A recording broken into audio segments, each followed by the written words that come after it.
आज है सावन का आखिरी सोमवार और सावन के आखिरी सोमवार की आप सभी को ढेर सारी शुभकामनाएं। भगवान शिव जी का आशीर्वाद हम सब पर ऐसे ही बना रहे। तो hey everyone, welcome back to my channel Disha's world. कैसे हैं आप सब? I hope you all good. और जो चैनल पर नए हैं तो चैनल को कर लीजिए सब्सक्राइब और न्यू नोटिफिकेशन के लिए ना बेल आइकन बटन को ज़रूर दबा लीजिए। उसके बाद क्या होगा ना कि आपको जो भी न्यू वीडियोस अपलोडेड होंगी वो आपको मिलती रहेंगी। और वीडियोस अच्छी लग रही हैं तो लाइक कर दिया कीजिए और अपने फैमिली फ्रेंड्स में कीजिए शेयरिंग, क्योंकि शेयरिंग बिल्कुल फ्री है। और जब आप शेयर करते हैं तो हमें बड़ा अच्छा लगता है, वीडियोस बनाने का हमारा मन करता है और न्यू व्लॉग्स और वीडियोस हम आप लोगों के लिए लेके आते हैं। लेकिन अगर जब आप लोग शेयरिंग नहीं करते तो हमारा भी भाई मन नहीं करता वीडियोज़ बनाने का। तो इसलिए अगर वीडियो अच्छी लग रही हैं, अगर आप चाहते हैं कि डेली व्लॉग्स वीडियोज़ आप लोगों को मिलती रहें तो उसके लिए आपको सिर्फ लाइक और शेयरिंग करना होता है। तो वो आप कर दिया कीजिए और इसमें आपके कोई भी पैसे नहीं लगते, जिससे कि हमारी वीडियोस यूट्यूब भी आगे प्रेफर करता रहेगा। तो बस भाई आज है अभी इवनिंग का टाइमिंग हो गया है और मुझे तो बिल्कुल भी ध्यान में ये नहीं रहा कि आज मुझे उद्यापन भी करना है। मुझे अभी टाइमिंग हो गया है, शाम के 5:30 बज चुके हैं। तो पहले मैंने सोचा कि आज मतलब मुझे ना यही नहीं पता था कि कल लास्ट वर्थ है, तो मुझे लगा कि आखिरी जो वर्थ होगा ना वो नेक्स्ट वाला मंडे आएगा। लेकिन रात को ही मुझे पता चला कि कल नेक्स्ट जो है आखिरी सोमवार है। क्योंकि वैसे सावन में मोस्टली 5 सोमवार होते हैं, तो अब की बार 4 सोमवार ही हुए। तो मुझे लगा कि 5वें सोमवार को ही उद्यापन करना है। तो रात को फिर हस्बैंड ने मुझे बताया कि कल आखिरी सोमवार है और 9 तारीख की तो पूर्णमासी ही है, तो 9 के बाद फिर अंधेर लग जाएगा। तो फिर मैंने गूगल पर किया, मैंने मम्मी के पास फ़ोन किया, मम्मी से पूछा तो भाई सब ने ही फिर यही बोला कि कल आखिरी सोमवार है। तो आखिरी सोमवार है भाई, तो फिर और क्यों जो उद्यापन की जो पूजा वगैरह होती है ना वो इवनिंग में ही होती है, जो प्रदोष काल जिसको बोलते हैं ना, तो उसी प्रदोष काल में ही इसकी पूजा होती है। तो और मुझे ये ध्यान रहा कि लास्ट ईयर 2024 का जो सावन के सोमवार का उद्यापन था ना वो मैंने अपने घर पर किया था और उसी दिन की रक्षाबंधन थी। तो पूर्णमासी वाले दिन की ही रक्षाबंधन होती है और उस दिन सोमवार का दिन था, तो मैंने ना वहीं पर ही उद्यापन किया था। तो मेरे माइंड में वही सारी चीज़ें रही कि अभी पूर्णमासी भी नहीं आई और वही सारी चीज़ें मेरे माइंड में रही। तो चलिए भाई, अब मैंने प्रिटी सा मैंने अपना क्रीमी कलर का मैंने सूट वेयर कर लिया। भाई ये सूट मैंने ना बहुत बार मैंने वेयर कर लिया, लेकिन जब भी मैं ये सूट डालती हूँ ना तो मुझे ना बड़ा अच्छा लगता है। पता नहीं क्यों, मतलब इस सूट की जो लुक वाइज है ना, मुझे इसका कलर कॉम्बिनेशन जो है ना काफ़ी अच्छा लगता है। तो बस यहाँ पर हम हो गए हैं रेडी। और भाई सफ़ेद रंग मैंने इसलिए डाला क्योंकि मुझे ना सफ़ेद कलर, मुझे वाइट कलर के ड्रेसेस जो कॉम्बिनेशन होता है ना मुझे काफ़ी अच्छा लगता है। और दूसरा वाइट कलर जो होता है ना वो शांति का भी प्रतीक होता है, लेकिन मुझे पता नहीं सारे कलर से हट के मुझे लगता है वाइट कलर। और भगवान शिव जी को वाइट कलर सबसे ज़्यादा प्रिय होता है। सफ़ेद कलर की उनको चीज़ें चढ़ाई जाती हैं, जैसे कि आप जितनी भी आप चीज़ें उनके लिए हम पंचामृत बनाते हैं, दूध हो गया, दही हो गया, सारा सफ़ेद होता है। सफ़ेद कलर की हम उनको मिठाई चढ़ाते हैं। तो ये सारी चीज़ें तो फिर मैंने आज अभी मैंने ब्लैक कलर का सूट डाला हुआ, तो फिर मैंने उसको वियर किया क्योंकि ब्लैक और ब्लू कलर हमें अवॉइड करना चाहिए पूजा में। इससे थोड़ी सी नेगेटिव माना जाता है, नेगेटिविटी आती है। तो हमें बिल्कुल हल्के कलर हमें पहनने चाहिए। वाइट तो ये मेरी पसंद है। वैसे आप कोई भी कलर डाल सकते हैं, इसमें कोई ऐसी चॉइस नहीं है कि आपको सोमवार के व्रत वाले दिन या उद्यापन के टाइम पे आपको सफ़ेद कलर ही डालना, आप कोई भी कलर डाल सकते हैं। लेकिन माना जाता है कि भगवान शिव जी को सबसे प्रिय जो रंग होता है ना वो सफ़ेद कलर का ही होता है या फिर नारंगी कलर का होता है। तो चलिए, आज की जो मेरी वीडियो जाएगी ना टोटली इसी के रिगार्डिंग रहेगी कि भाई आप अपना अगर आप उद्यापन कर रहे हैं तो कब आपको करना चाहिए, कैसे करना चाहिए और किन किन चीज़ों का आपको यूज़ करना चाहिए। क्योंकि कुछ लोगों को पता ही नहीं होता कि किन किन चीज़ों का हम यूज़ करें। क्योंकि जैसे मैं डेली मंदिर जाती हूँ तो मंदिर में भी जैसे कोई एक लेडीज़ दूसरी लेडीज़ ऐसे ही बातें कर रही थी, तो उसको पता ही नहीं था कि भैया हमें कैसे क्या कुछ करना है, किन की चीज़ों का हमें इस्तेमाल करना चाहिए। देखिए, सबसे बड़ी चीज़ होती है भाव।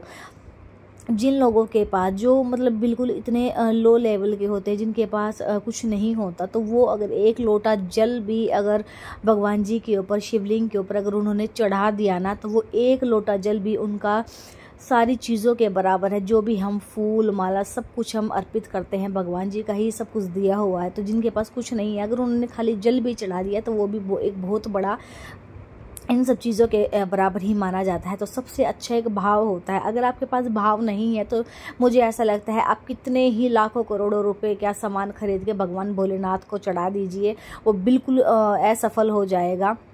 लेकिन अगर आपका भाव अच्छा है ना, तो मात्र एक जल से ही अगर आपने इनको सींच दिया ना, तो उस मात्र एक जल से ही बहुत कुछ आपको मिल जाएगा। सिर्फ आपका भाव होना चाहिए। तो ये चीज़ें तो जैसे जैसे जनरेशन बढ़ती है, जैसे जैसे टाइम पीरियड आगे बढ़ता है, तो वैसे वैसे हमें अपनी पहले समय में हमारी नानी दादी ये सारी चीज़ें इतना सब कुछ नहीं करती थी। लेकिन जैसे जैसे अभी आजकल इंटरनेट मीडिया का इतना ज़्यादा मतलब वो क्रेज़ हो गया है लोगों को, गूगल पे हम लोग सर्च कर लेते हैं, ये चीज़ें हमें चढ़ानी चाहिए, ये चीज़ें हमें देनी चाहिए।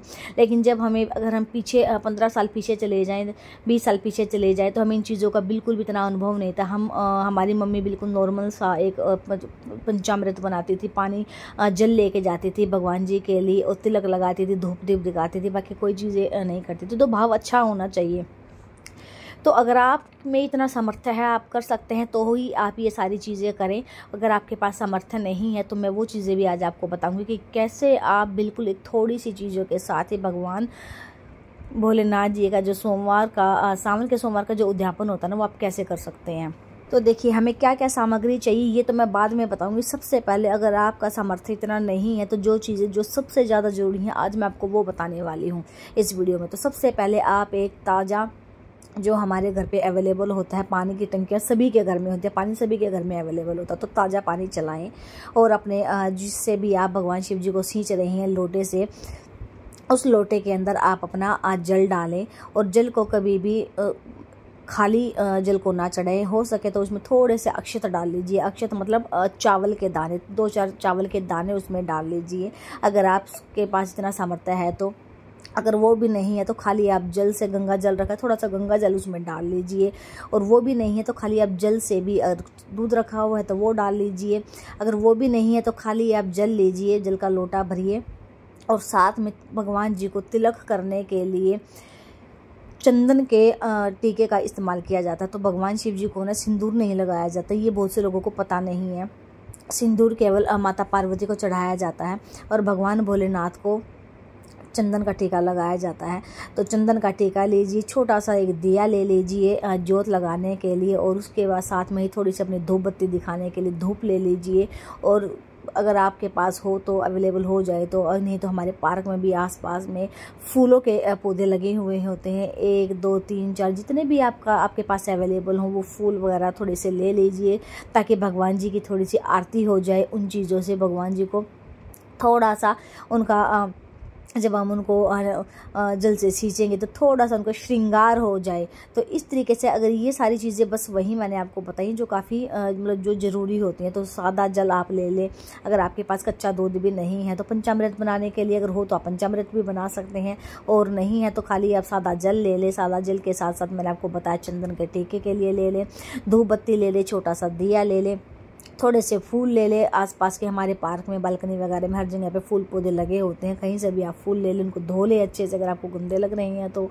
उसके बाद उनको एक फल, अगर आपके घर में कोई फल रखा हुआ है तो फल भी आप उनको अर्पित कर सकते हैं। कोई भी आप अपना फल ले लें, उनको फल चढ़ा दें और मीठा जरूर ले। उद्यापन के समय में ना मीठा जरूर होता है। अगर आपके पास कुछ भी मीठा नहीं है तो चीनी तो सभी के घर में होती है, गुड़ सभी के घर में होता है।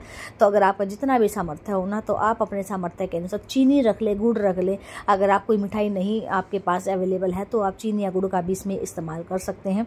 वैसे भगवान भोलेनाथ को सफ़ेद मिठाई चढ़ाई जाती है। सफ़ेद पेठे की मिठाई हो गई, सफ़ेद पेड़े हो गए हैं, सफ़ेद रसगुल्ले हो गए। सफ़ेद कलर की चीज़ों का थोड़ा सा ज़्यादा मतलब महत्व बताया गया है, लेकिन चीनी भी सफ़ेद होती है तो आप चीनी का भी यूज़ कर सकते हैं। अगर आपके पास वो भी नहीं तो आप गुड़ का इस्तेमाल कर सकते हैं। मीठा कुछ भी आप बना सकते हैं अपने सामर्थ्य के अनुसार। और ये सारी चीज़ें हैं। और वस्त्र के रूप में ज़रूरी नहीं है कि आपको वस्त्र खरीदना है, वस्त्र के रूप में आप वहाँ पर रोली और मोली का भी इस्तेमाल करते हैं। जो मोली हम हाथों पे बांधते हैं ना, तो वो वाला धागा जो होता है, लाल पीला जो धागा होता है जो पूजा में इस्तेमाल होता है ना, वो आप थोड़ा सा तोड़ के और वहाँ पर जितने भी सपरिवार भगवान शिव जी का जो परिवार होता है वहाँ पर उनको वस्त्र रूप में आप धारण करा सकते हैं। वो वस्त्र का ही काम करेगा, तो ज़रूरी नहीं है कि आपको वस्त्र अलग से मंगाने की आपको कोई नीड है। तो बस ये सारी चीज़ें हैं। और जाएं जल से सींचे, उनका तिलक करें, उनके ऊपर फूल पत्ते ये रखें, फल का उन्हें भोग लगाएं, मीठे का भोग लगाएं और हाथ जोड़े और अपने जो व्रत आपने किए हैं भगवान जी से विनती करें कि हमने जो व्रत किए हैं हमारे अपने सामर्थ्य अनुसार हमने जो भी कुछ किया है वो सब कुछ आपका ही दिया हुआ है। कुछ कमी रही हो तो हमें क्षमा करना, लेकिन जो आपका ही दिया हुआ है वही मैंने आपको अर्पित कर दिया। तो ये चीज़ें थी कि अगर हमारे पास इतना सामर्थ्य नहीं है, ये उन लोगों के लिए है कि भाई आपके पास अगर कुछ ज़्यादा सामान नहीं है तो आप इन चीज़ों से भी आप भगवान भोलेनाथ का उद्यापन आराम से कर सकते हैं। और हो सके तो आधा दर्जन, 1 दर्जन, कोई भी आप केले ले लीजिए और केले लेके आप वहाँ पर गरीब बच्चे जो बाहर खड़े होते हैं मंदिर के आसपास, वहाँ पर आप उनको बांट सकते हैं, प्रसाद के रूप में आप बांट सकते हैं। तो इस तरीके से भी आप अपना उद्यापन कर सकते हैं। अभी ये विधि मैं आपको बताने वाली हूँ कि जो एक्चुअल में जो मैंने आज की उद्यापन विधि में मैंने अपनी चीज़ें मैंने क्या क्या चीज़ें मैंने ली। यहाँ पर मैंने बड़ी सी पूजा के लिए थाल लिया है।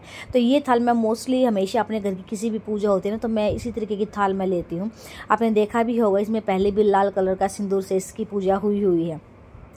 तो उसी थाली को मैंने ले लिया है और थाली लेने के बाद उसके अंदर मैंने अब सारा सामान एक एक करके रख दूंगी। तो भैया ये मैंने नारंगी कलर का मैंने भगवान भोलेनाथ जी के लिए मैंने वस्त्र मंगाया है। तो सफ़ेद वस्त्र मुझे मिला नहीं तो इसलिए मैंने नारंगी मंगा लिया। तो आप सफ़ेद, नारंगी या कोई भी आप अपनी जो आपको अवेलेबल हो वो आप मंगा सकते हैं। इसमें कोई ऐसा ज़रूरी नहीं होता। पीला मैंने इसलिए नहीं मंगवाया क्योंकि पीला विष्णु भगवान जी के लिए बोलते हैं और जो रेड कलर का होता है वो हनुमान जी के लिए माना जाता है। तो मैंने नारंगी कलर का जो भोले वाला होता है तो नारंगी कलर का मैंने वस्त्र मैंने भोलेनाथ जी के लिए मैंने मंगाया।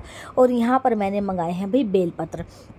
तो बेलपत्र अगर आपको आसपास मिल जाए तो आप ज़रूर ले लीजिए क्योंकि बेलपत्र, धतूरा, भांगी ये भगवान भोलेनाथ जी के प्रिय होते हैं। अगर आपको नहीं मिलते तो ऐसा कुछ नहीं है कि अगर आप ये चीज़ें नहीं चढ़ाएंगे तो आपका उद्यापन नहीं माना जाएगा। मैंने पहले भी बताया कि सिर्फ आपका भाव भगवान जी देखते हैं। ये सारी चीज़ें नहीं देखते कि आपने क्या क्या उनको चढ़ाया, वो आपने किस भाव से चढ़ाया वो सबसे ज़्यादा इंपॉर्टेंट है। तो बस यहाँ पर मैंने सिंदूर ले लिया है। माता पार्वती को बिल्कुल भी ना भूले। बस ये चीज़ें ध्यान रखें जब आप भोलेनाथ जी की पूजा करें तो माता पार्वती की जरूर साथ में उनके लिए कुछ ना कुछ चुनरी, 10-20 रुपए की चुनरी और सिंदूर जरूर लेके जाए। क्योंकि श्रृंगार का सामान उनका अगर ले जाए तो ठीक है, नहीं तो मेहंदी की पे चूड़ियाँ ले जाए, वो भी ना ले जा सके तो एक चुनरी जरूर लेके जाए, उनको तिलक जरूर लगाए सिंदूर का। क्योंकि भगवान भोलेनाथ के साथ माता पार्वती भी जुड़ी हुई है तो उन दोनों का ही हमें आशीर्वाद चाहिए। तो दोनों का ही हमें उद्यापन इस तरीके से हमें करना चाहिए। तब भगवान भोलेनाथ के उद्यापन में जब हम करते हैं सोमवार का तो माता पार्वती के लिए भी थोड़ा सा हमें करना पड़ता है।